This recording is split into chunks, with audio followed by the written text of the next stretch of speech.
Assalamualaikum dan salam sejahtera. Anda bersama saya Asma Hafizah Ismail dalam berita 3 Dimensi Institut Pembangunan dan Kecemerlangan Kepimpinan AILID.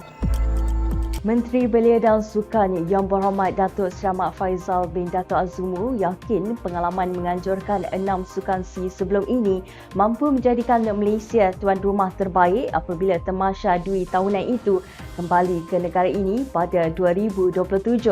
Menurut beliau, biarpun perbincangan mengenai penganjuran Tamasya belum dimulakan, namun berdasarkan pengalaman termasuk menjadi tuan rumah Sukan Commonwealth 1998 dan beberapa kejohanan antarabangsa, Malaysia bersedia menyediakan kemudahan terbaik. Persekutuan Sukan C sebelum ini memilih Malaysia sebagai tuan rumah edisi ke-34 Tamasya pada 2027 iaitu 5 tahun dari sekarang. Ini kali ke-7 Malaysia diberi tanggungjawab untuk menjadi tuan rumah sejak kali pertama pada 1965 ketika Tamasya ini dikenali sebagai Sukan Semenanjung Asia Tenggara SEAP. AILID menerusi kluster modal insan telah melaksanakan program AILID to You dengan melibatkan penyertaan mahasiswa daripada Kolej Universiti Yayasan Pahang UCYP Kuantan Pahang. Menurut Yang Berusaha Encik Muhammad Hasri Muhammad Hazir, Ketua Penolong Pengarah Kluster Modal Insan AILID, program ini bertujuan untuk meningkatkan pengetahuan mengenai elemen dalam bidang kepimpinan, kesukarelawanan dan kerja belia kepada golongan belia di samping memberi pendedahan berkenaan peranan dan tanggungjawab golongan belia dalam masyarakat serta pembangunan negara.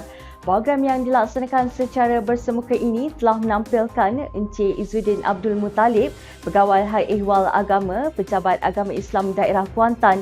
Menurut Encik Izzuddin, budaya masyarakat Malaysia secara umumnya menitik beratkan nilai yang baik dalam berkomunikasi dan berbahasa, tidak kira secara bersebuka atau melalui media sosial, kerana ia mampu membina kehidupan yang lebih tenang, kurang tekanan dan sentiasa ceria.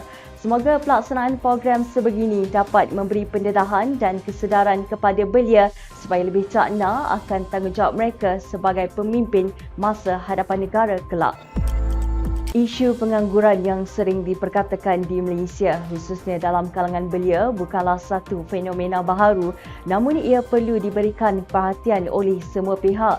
Sedar akan masalah itu, AILID menerusi kluster kerjaya mengambil peluang menganjurkan seminar Career Starter for Youth Zero to Hero Think and Grow dengan menampilkan Saudari Nur Izzati Zulkifli, Pengurus Besar RZ Garden Enterprise, bagi membicarakan mengenai perjalanan seorang anak muda yang menceburi bidang perniagaan madu kelulut.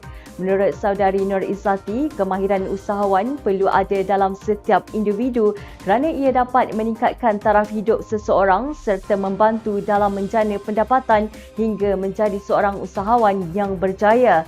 Tambah beliau, menjadi seorang usahawan bukanlah perkara yang mudah di mana tidak semua usahawan mampu bertahan dalam bidang keusahawanan jika tidak mempunyai mental dan fizikal yang kuat serta pengetahuan yang cukup.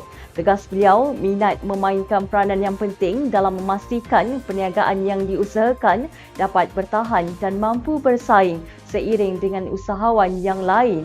Semoga menerusi perkongsian sebegini dapat meningkatkan semangat belia untuk merebut peluang dan menceburi bidang keusahawanan sekaligus dapat mencipta peluang pekerjaan yang lebih besar.